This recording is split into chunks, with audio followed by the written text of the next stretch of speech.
லங்காஸ்ரீ நேயர்களுக்கு வணக்கம். Lankasri news inside Tamil நிகழ்ச்சியுடன் இன்றும் இணைந்திருக்கிறீர்கள். உங்களை மகிழ்ச்சி கடலில் ஆழ்த்தவிருக்கிறேன். இசை ஞானி இளையராஜா சாரோட ஒரு பிரம்மாண்டமான இசை நிகழ்ச்சி 11th ஜூலை 2026 ஓவோ அரீனா வெம்ப்லியில் நடக்க இருக்கு. இன்று எங்களுடைய நிகழ்ச்சியில் மற்றொரு பரபரப்பான விடயம் ஒன்று சம்பந்தமாகத்தான் நாங்கள் ஆய்வு செய்து தகவல்களை உங்களுக்கு வழங்கப் போகின்றோம். அதன் அடிப்படையில் பிரகீத் டெக்னாலஜி கடத்தி காணாமலாக்கப்பட்டு தற்பொழுது வழக்கு விசாரணை இடம்பெற்று வருகின்ற, அதுவும் ஒரு தனி சிறப்பு நீதிமன்றம் அமைக்கப்பட்டு ஒவ்வொரு வாரமும் விசாரணைக்கு எடுக்கப்பட்டு வருகின்ற பிரகீத் டெக்னாலஜி காணாமலாக்கப்பட்ட வழக்கு, இந்த வழக்கு சம்பந்தமாக நாங்கள் ஏற்கனவே பேசி இருக்கின்றோம் எங்களுடைய நிகழ்ச்சி மூலமாக. இறுதியாக வெளிநாட்டிலிருந்து 14 வருடங்கள் கழித்து வெளிநாட்டிலிருந்து இலங்கைக்கு வருகை தந்த பிரகீத் டெக்னாலஜி காணாமலாக்கப்பட்ட போது அவருடைய நண்பர், அதாவது பிரகீத் டெக்னாலஜி காணாமலாக்கப்பட்டதும் இவருக்கும் அச்சுறுத்தல் இருந்திருக்கின்றது. இவருடைய பேர் சந்துருவான்.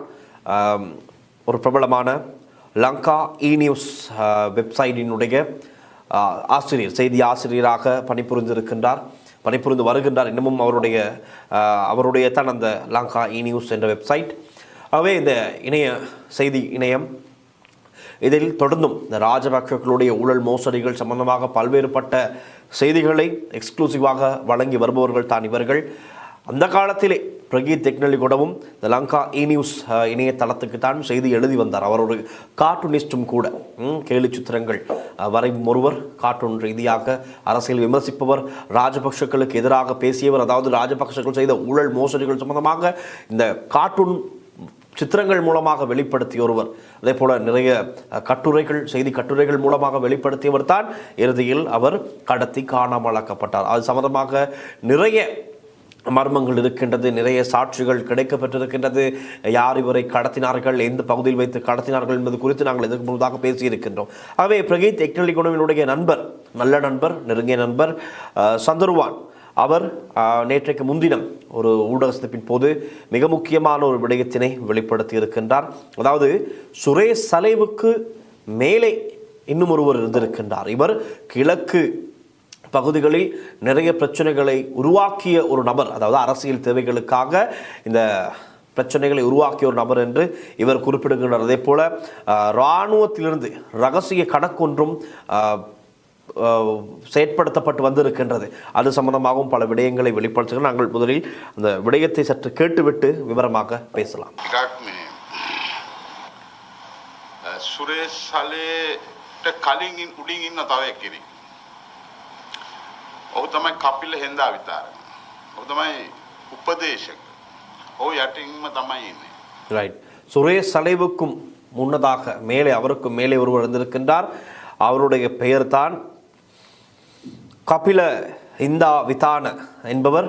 அவர் சந்திரிகா பண்டாரநாயக்க குமாரதுங்க ஜனாதிபதியானதும் அவர் ஆஸ்திரேலியாவுக்கு அனுப்பப்படுகின்றார்.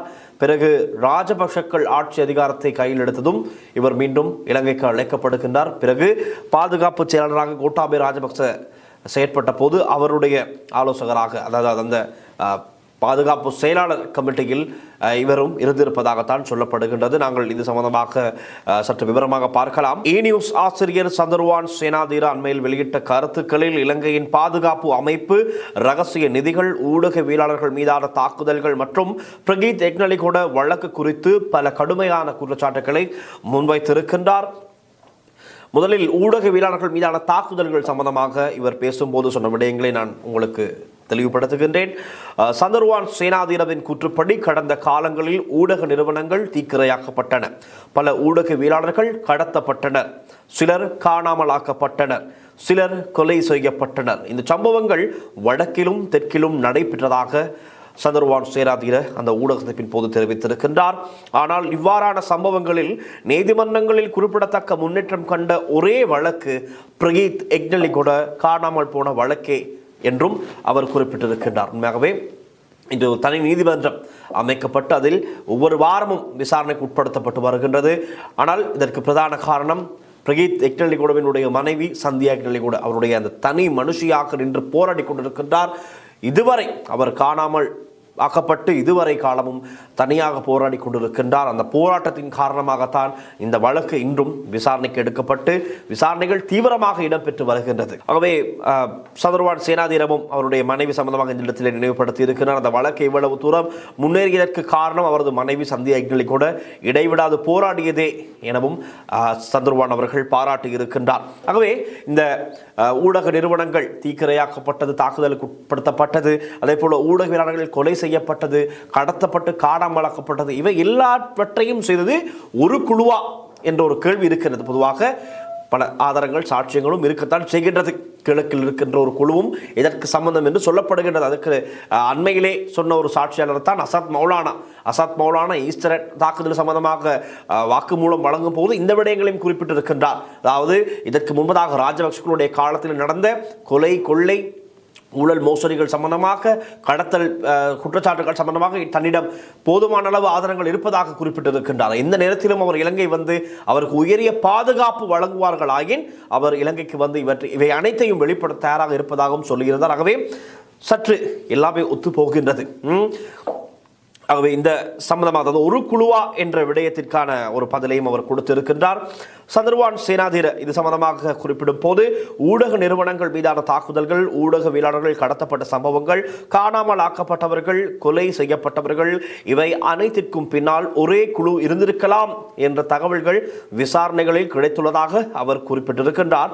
ஆனால் இதுவரை பல வழக்குகளில் யாரும் குற்றப்பத்திரிகை தாக்கல் செய்யப்பட்ட நிலைக்கு வரவில்லை என்றும் சதுர்வான் சேனாதீர சுட்டிக்காட்டியிருக்கின்றார். ரகசிய பாதுகாப்பு நிதி சம்பந்தமாகத்தான் இந்த இடத்தில் அவர் குறிப்பிட போகின்றார். அதாவது இந்த உரையின் மிகவும் சர்ச்சைக்குரிய பகுதி தான். அதை கட் பண்ணிடுங்க. அதாவது இந்த ஊடக சந்திப்பிலே சதுர்வான் சேனாதீர வெளிப்படுத்திய மிக முக்கியமான, மிகவும் சர்ச்சைக்குரிய ஒரு விடயம் தான் அடுத்ததாக நான் சொல்ல போகிறேன். அதாவது ரகசிய பாதுகாப்பு நிதி என்பது தொடர்பான விடயம். இராணுவத்தின் கட்டுப்பாட்டில் இருக்கும் ஒரு ரகசிய பாதுகாப்பு நிதி இருப்பதாகவும் அந்த நிதியை பற்றி 4 பேருக்கு மட்டுமே முழுமையாக தெரியும் என்றும் இவர் குறிப்பிட்டிருக்கின்றார். அந்த நிதியிலிருந்து பல்வேறு வழக்குகளில் குற்றம் சாட்டப்பட்டவர்களுக்காக ஆஜராகும் தனியார் வழக்கறிஞர்களின் கட்டணங்கள் செலுத்தப்படுகின்றன என்ற தகவல்கள் தமக்கு கிடைத்துள்ளதாகவும் அவர் குற்றம் சாட்டியிருக்கின்றார். அதாவது குற்றச்சாட்டுக்கு உள்ளாகின்ற நபர்களை காப்பாற்றுவதற்காக, அவர்கள் சார்பில் ஆஜராகி வாதாடுவதற்காக இராணுவத்தில் செய்யப்பட்ட நடைமுறைப்படுத்தப்பட்டு வந்த ஒரு ரகசிய நிதி அக்கவுண்டில் இருந்தான் அந்த சட்டத்தரணிகளுக்கு, அந்த குழாமுக்கு பணம் வழங்கப்பட்டிருக்கின்றது. இந்த குற்றச்சாட்டை தாங்கள் ஏற்கனவே 2 முறை பொதுமக்கள் முன் வெளியிட்டதாகவும் அதற்கு இதுவரை எந்த அதிகாரப்பூர்வ மறுப்பும் வரவில்லை என்றும் அவர் இந்த ஊடகத்தின் போது தெரிவித்திருக்கின்றார். இது அரச பணமா, தனிப்பட்ட பாதுகாப்பா என்ற ஒரு கேள்வி இருக்கின்றது. அதற்கு அவர் விளக்கம் அறிக்கையில், ஒரு குற்ற வழக்கில் அரசு சார்பில் சட்டம் அதிபர் திணைக்களம் ஆஜராகுவது இயல்பான ஒரு நடைமுறை. ஆனால் அதே நேரத்தில் குற்றம் சாட்டப்பட்டவர்களுக்காக அரசு பணத்தில் தனியார் வழக்கறிஞர்களுக்கு கட்டணம் செலுத்தப்படுவது உண்மையாக இருந்தால் அது மிகப்பெரிய பிரச்சனை என இந்த ஊடகத்தில் பேசுகின்ற சதுர்வான் சேனாதீர குறிப்பிட்டிருக்கின்றார். இது மக்களின் வரிப்பணத்தின் பயன்பாடு தொடர்பில் தீவிரமான கேள்விகளை எழுப்புகின்றது என்றும் அவர் தெரிவித்திருக்கின்றார். இந்த இடத்தில் தான் கபில இந்தா விதான பற்றிய குற்றச்சாட்டை முன்வைக்கின்றார். சந்திரிகா பண்டாரநாயக்க குமாரதுங்க ஆட்சியில் அவர் வெளிநாட்டுக்கு அனுப்பப்பட்டதாகவும் பின்னர் ராஜபக்ஷ ஆட்சியில் மீண்டும் அழைத்து வரப்பட்டதாகவும் அவர் குறிப்பிட்டிருக்கின்றார். கோட்டாபே ராஜபக்ஷ பாதுகாப்பு செயலாளராக இருந்த காலத்தில் அவர் பாதுகாப்பு அமைச்சின் ஆலோசகராக செயற்படுத்தப்பட்டதாகவும் பல முக்கிய நடவடிக்கைகளுக்கு பின்னணியில் இருந்ததாகவும் அவர் குற்றம் சாட்டுகிறார். அதாவது சந்திரவான் சேனாதீர இந்த நபர் கபில இந்தா விதான சம்பந்தமாக அந்த மிக முக்கியமான ஒரு விடயத்தினை போட்டுடைத்திருக்கின்றார். அடுத்தாக பிரகீத் எக்னலிகோட விசாரணை சம்பந்தமாகவும் இவர் கருத்து தெரிவித்திருக்கின்றார். ஆட்சி காலத்தில் இராணுவ உயர் அதிகாரியிடம் பிரகீத் எக்னலிகோட வழக்கில் ஒத்துழைப்பு கேட்டதாகவும் அதற்கு இது மிகவும் முறையில் செயல்படும் குழு, அதாவது மிகவும் ப்ரொஃபஷனலாக இவர்கள் செயற்பட்டிருக்கின்றார்கள். ஊடகவியலாளர்களை கடத்துவது, அவர்களை கொலை செய்வது, ஊடக நிறுவனங்களுக்கு தாக்குதலை மேற்கொள்வது, இவர்கள் அனைவருமே நல்ல ப்ரொஃபஷனலாக செயற்பட்டிருப்பதை தான் அவ்வாறு சொல்கின்றார்கள்.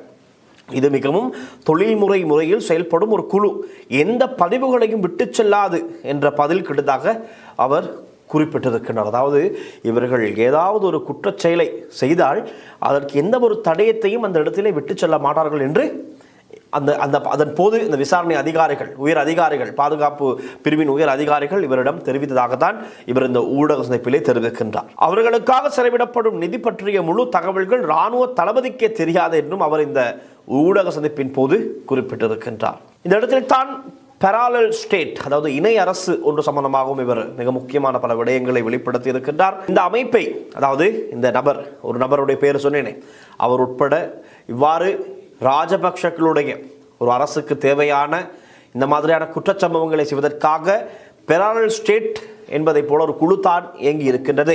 இந்த அமைப்பை அவர் பெராலல் ஸ்டேட் அல்லது இணை அரசு என்று வர்ணித்திருக்கின்றார்.